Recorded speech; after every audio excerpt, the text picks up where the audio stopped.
आपके चरणों में कोटि कोटि प्रणाम। महाराज जी, रात को सोते समय मृत्यु का सा डर लगता है महाराज जी। नाम भी लेती हूँ बट भय जा नहीं रहा महाराज जी, क्या? वैसे ये भय बहुत अच्छा है।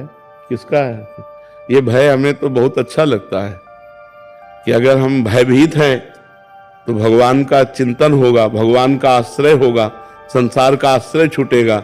भय तो बहुत अच्छी चीज है, हमें भय अच्छा लगता है। संसार से भय लगना, मृत्यु से भय लगना, किसी पर विश्वास ना होना, कोई धोखा कर सकता है, तो ये सब जब हमारे अंदर आ जाएगा तो एक जगह टिक जाएंगे हम। भगवान का विश्वास, भगवान का बल, तो हम निर्भय हो जाएंगे। तो उस समय भगवान का चिंतन करते हुए सो, क्योंकि भगवान ही निर्भय करने वाले। और सच्ची अच्छी बात है, हम इसका निषेध नहीं करते, क्योंकि पता नहीं सो के उठे कि ना उठे, है ना।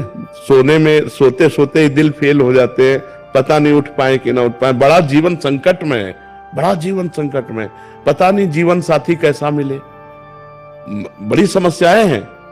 मान लो जिस जीवन साथी को हमने अपना प्राण प्रिय माना, वही जीवन साथी हमारे साथ धोखा कर जाए, कब कहां क्या हो जाए क्या भरोसा।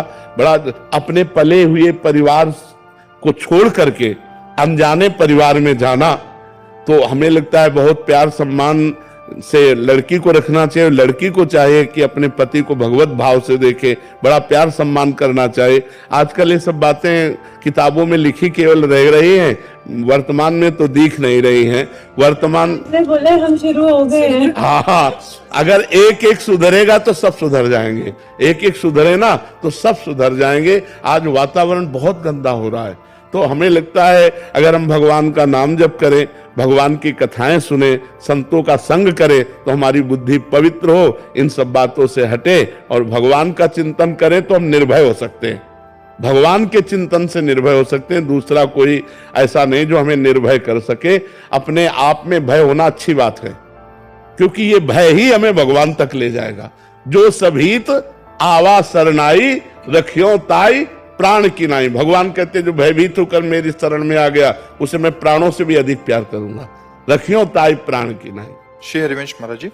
महाराज जी, ब्रह्मा जी की आज्ञा से कदम ऋषि जी ने अपने मनोनुकूल पत्नी पाने के लिए 10,000 वर्ष तपस्या की, तब जाकर देवहूति जैसी पत्नी मिली और स्वयं भगवान उनके पुत्र बने। महाराज जी, क्या हमें भी अपने मनोनुकूल पत्नी पाने के लिए तो 10,000 की तो आयु ले अपनी। तो महाराज जी, कलयुग में कितने वर्ष तक करें? उन्होंने तो 10,000 वर्ष तपस्या की, अपने अगर एकादशी उपवास कर ले, यही बहुत बड़ी बात है। हाँ, करना चाहिए। भगवान शिव की आराधना, अम्बा की आराधना करनी चाहिए, जिससे सुयोग्य पत्नी मिल जाए। ऐसा नहीं, संसार में सब कुछ है, एक से एक पवित्र आचरण वाले बच्चे हैं, एक से एक पवित्र आचरण वाली बच्ची है, तो आराधना करनी चाहिए। भगवान शंकर की आराधना करनी चाहिए। कहाँ से शुरू करूं, कब से? आज से शुरू कर दो। 3 साल से जुड़ा है, निरंतर नाम जप करने का। हाँ, पत्नी के लिए। भगवान शंकर को जल चढ़ाओ, बिलपत्र चढ़ाओ, उन्हीं से प्रार्थना करो, अम्बा जी से प्रार्थना करो, वही सुंदर पति या सुंदर पत्नी प्रदान करने में समर्थ है। बीमा करा दीजिए। बीमा करा दो। अब वो तो फिर ये चाहते नहीं होती, उसमें तो जो समर्पित हो गए, तो अब जो ही प्यारो करे सोई में। भगवान हमें जब पत्नी देना होगा तो पत्नी दे देंगे, पुत्र देना होगा पुत्र दे देंगे, नहीं देना होगा नहीं देंगे। हम भगवान के भरोसे हैं, उसमें अपनी साधना का फल नहीं, हमारी साधना का फल श्री भगवान है। अब वो जो चाहे सो करे, ऐसे चला जाता है।